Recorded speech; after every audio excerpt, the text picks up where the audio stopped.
Tenemos la visita de Norma Aubone, que ella es psicóloga del Foro de Salud Mental. Norma ha venido a charlarnos un poco sobre este proyecto de ley que se ha presentado en torno a la educación emocional. ¿Cómo estás, Norma? Bienvenida. ¿Qué tal? Mucho gusto. Muchas gracias. Gracias a vos por estar acá con nosotras. Muchas gracias por permitir dar visibilidad sobre todo a estos problemas que nos van aquejando en todos los aspectos y que es difícil también que en general la población tome noticia, porque queda muy silenciado en espacios bastante acotados de encierro para que no hacer de esto la cosa pública, Tal que cual. es la cosa de todos, ¿no? Nos comentabas justamente, Norma, esto de la falta de visibilidad que existe. Vos nos querés comentar y aprovechar también este espacio para contarle al público, quienes están del otro lado, un poco qué está sucediendo en torno a la presentación de este proyecto de educación emocional, cómo se contrapone esto con los demás proyectos de salud mental que ya existen en la provincia y la implementación también de la ley. Bueno, este proyecto parece ser que fue presentado en la Cámara de Diputados por el Ministerio de Salud, pero no se dio ni más que una acotada encuesta, pero sin ni siquiera tener en cuenta ni la población ni los resultados, sino contestar por sí o por no si querían educación emocional.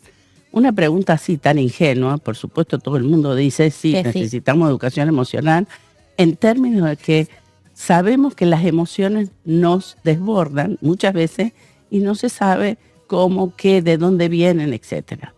Entonces, claro, los docentes dicen sí, por favor, educación emocional, porque cada vez están más desbordados sin tener herramientas y recursos para ver cómo, qué hacer, desde dónde, etcétera. Pero, ¿qué sucede?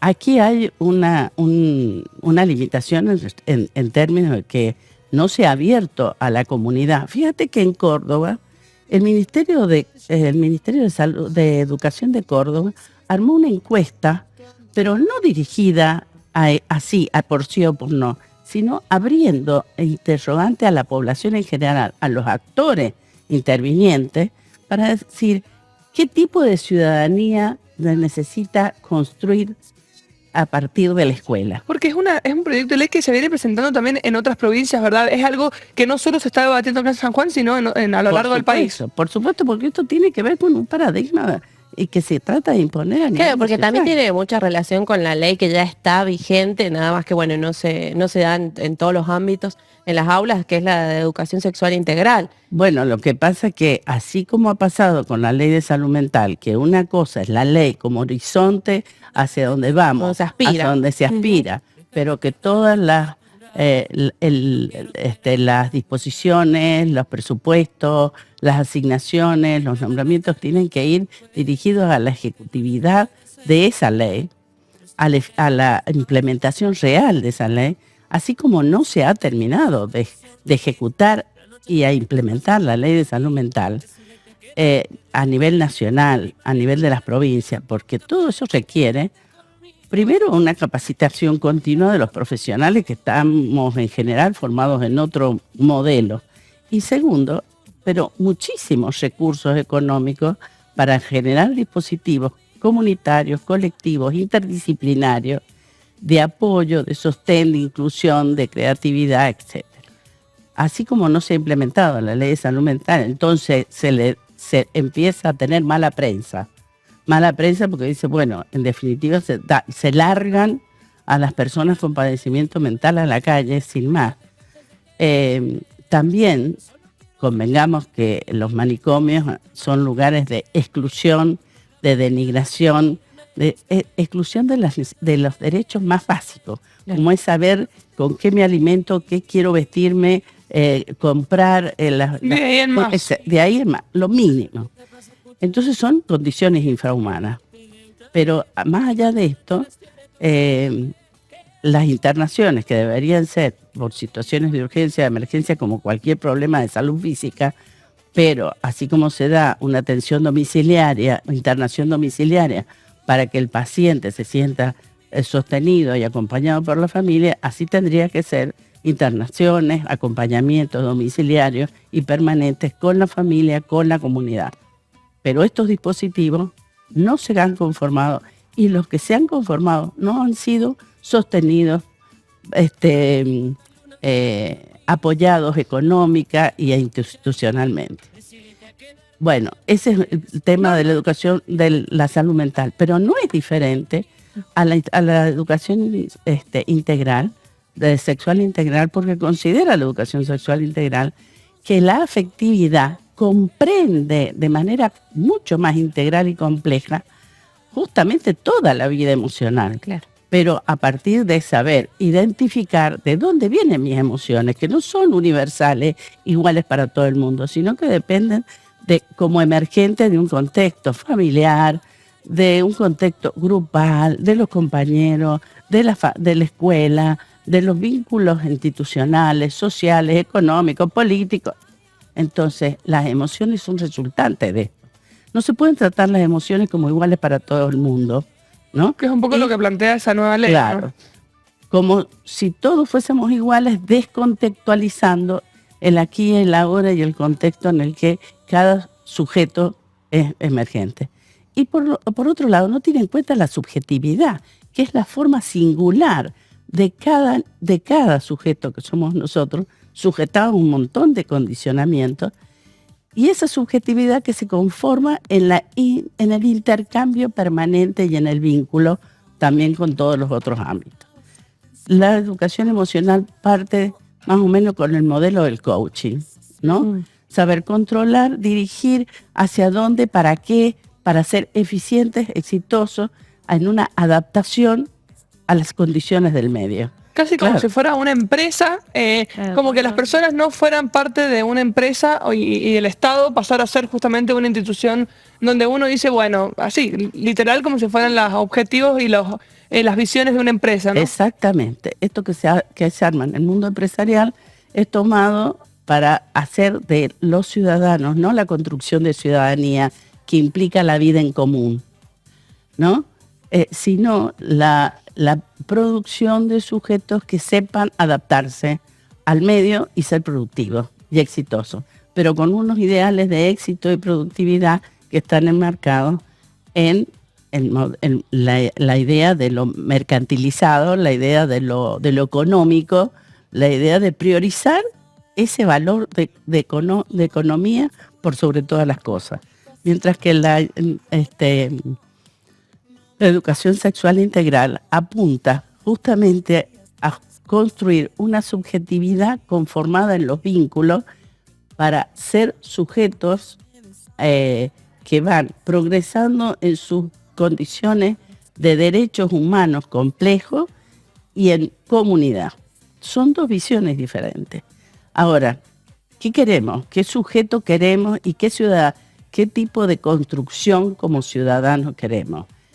¿El individualista o en la construcción de un ciudadano que vaya conformando el respeto a los derechos ajenos, al propio cuerpo, a considerarse con derechos a limitar los abusos de todo tipo, ¿no?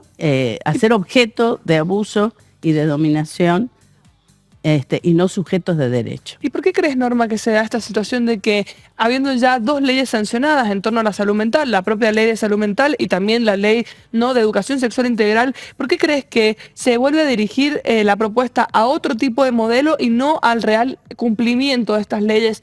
¿De dónde parten estas motivaciones? Bueno, mira, ¿O qué se busca quizás con esto, sí. no?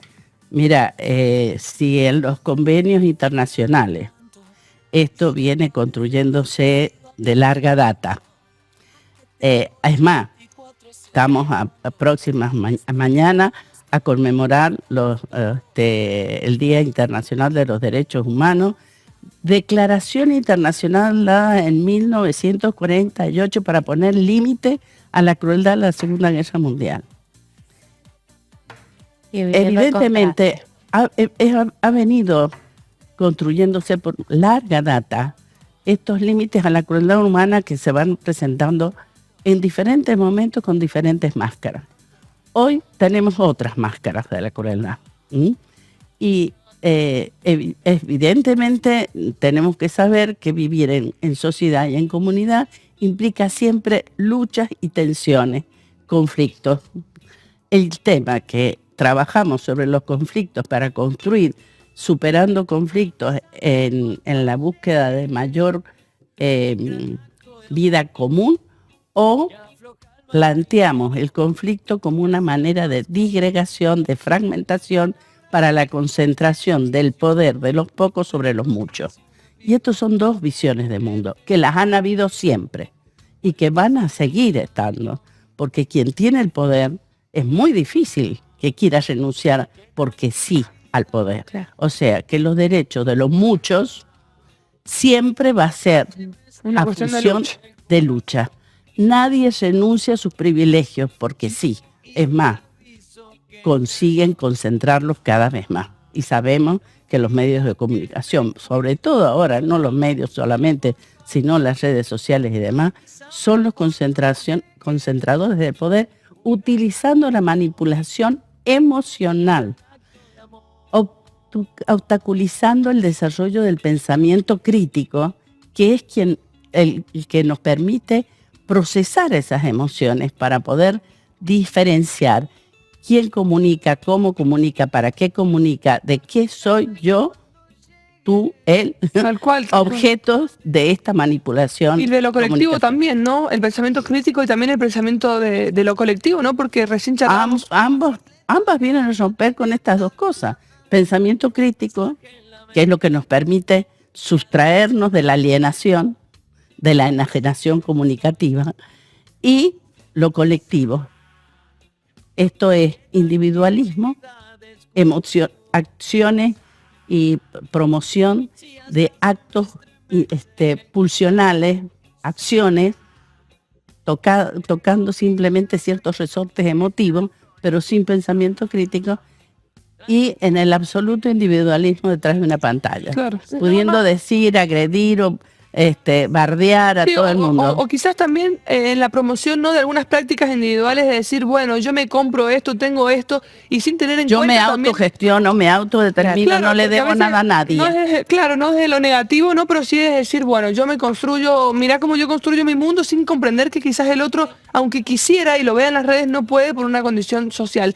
Mi pregunta, Norma, en torno a esto es cómo nos encontramos hoy sobre las leyes ya promulgadas y sobre estos nuevos proyectos, cómo se encuentra la provincia de San Juan y también el país, ¿no? Bueno, mira, en esta disputa de que... creo que tenemos serias dificultades, y por eso justamente mañana se ha conformado una mesa provincial de los derechos humanos, y mañana nos reuniremos en la Plaza Hipólito Yrigoyen para intercambiar, para consolidar estos espacios de todas las organizaciones que son múltiples y que han quedado con esta falta de apoyo desde el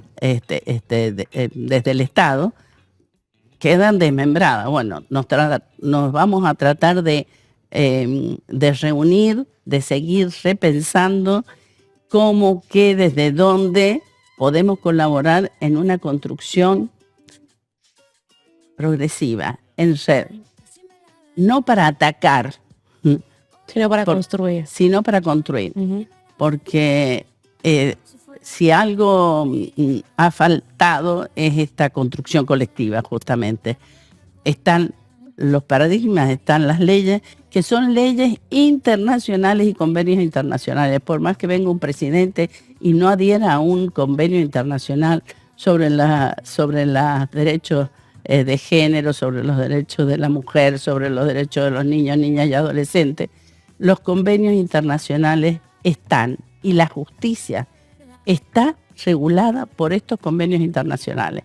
Mal que le pese a un poder de turno, porque siempre es de turno. Tal cual. Exacto. Así que confiamos en eso. Preguntarte, Norma, ¿cuáles consideras que son las principales vulnerabilidades que están sufriendo los y las jóvenes hoy en día? Y ustedes, si han visto un cambio, ¿no?, de que han dejado de ir a consulta por un tema socioeconómico, o bueno, si existió esto o no, como se plantea con otros profesionales que han venido al programa y han dado a conocer este hecho. Bueno, yo la verdad que estoy jubilada de lo institucional, no de lo privado. Ujú. En lo privado, por supuesto, no ha habido disminución, sí ha habido disminución de frecuencia y demás en la consulta por por la cuestión económica. Pero en lo público sí, como esto es un espacio integrado por colegas que jóvenes que están en diferentes instituciones, verdaderamente es alarmante la problemática en las escuelas, el aumento brutal de violencia de todo tipo, Sí. de hostigamiento de todo tipo, y el aumento de los intentos de suicidio, y los suicidios concretados, consumados. Pero además, creo que la consulta ha desbordado en los consultorios de la zona de la Periferia, digamos. periferia, y que cuando se han armado ciertos dispositivos, por ejemplo en el Barassi se armó un dispositivo de caminata saludable para integrar a primero jóvenes, después adultos, etcétera, se ha incrementado amplísimamente. ¿Por qué? Porque hay Las voluntades están. hay una demanda de ser escuchado y alojado, Claro. porque todo esto implica la necesidad de ser alojado en la angustia. ¿Qué hacemos con la angustia? No se puede enterrar la angustia, encerrar, ocultar. Hay que alojarla, hacerla hablar. Y esto es lo que todo tipo de adiestramiento emocional trata de disciplinar, más que de hacer hablar en su singularidad, y sobre todo identificando las causas que provocan la angustia de cada uno, Y ¿no? sin duda- Son los factores singulares de cada uno. Tal cual, y sin duda traerá consecuencias aún peores, ¿no?, a las que encontramos hoy con este contexto si seguimos, bueno, si nos vamos justamente hasta este otro modelo que, como decís vos, Norma, busca más el individualismo, el adiestramiento, que la escucha, que creo que hoy en día es algo que nos puede salvar. Imagínate si el padecimiento de la pandemia Fue terrible. no deja de ser también un efecto, esto que estamos viviendo, Totalmente. el padecimiento de la pandemia, sobre todo en los jóvenes, que han sido adolescentes en ese momento, sumado al incremento de las redes sociales después, con la pandemia, con esta pandemia que vivimos hoy, que es un virus contaminante y tan virulento Y letal. y letal como una pandemia. Letal porque no mata físicamente, pero es letal porque mata la singularidad de cada uno, mata los vínculos, y con eso podríamos decir, aunque parezca paradojal, una cultura de muerte tanática. Tal cual. Muchísimas gracias, Norma. Te agradecemos un montón y Placer. esperamos, tal cual, poder volverte a tener para poder seguir charlando sobre cómo se van a ir dando estos debates. Les deseamos también que mañana el encuentro sea muy fructífero, justamente en el Día Internacional de los Derechos Humanos. Si pueden también hacer una participación allí. Bueno, perfecto. Hagan Nos compromete Norma Cambio. ¿Quieren pasarnos bueno, te cómo pasamos es? el flyer. Exacto. Para que puedan hacer aunque sea una cortita, Sin duda, sin duda. anuncio a la comunidad, y luego compartir lo que... ¿El foro se va a dar dónde, Norma? ¿Ah? ¿El foro se va a dar? En la Plaza En la Hipólito plaza Yrigoyen. no, es lo de la concentración. Sí, pero Sí. estamos todas las organizaciones Ok. que estamos comprometidas con los derechos humanos. Bueno, perfecto. Nosotros vamos a tener una cortita participación. Estaremos Bueno, prendidos muy bien. ahí porque, bueno, la intención también de Canal Sama es poder darle visibilidad a estas cuestiones que por ahí no se visibilizan en otros medios o en otros espacios, así que desde Hay que acá aprovechar la nos Universidad comprometemos con la Nacional salud de San mental. Juan, Exacto. seguir este espacio público, este espacio de todos, para poder tener la voz de todos.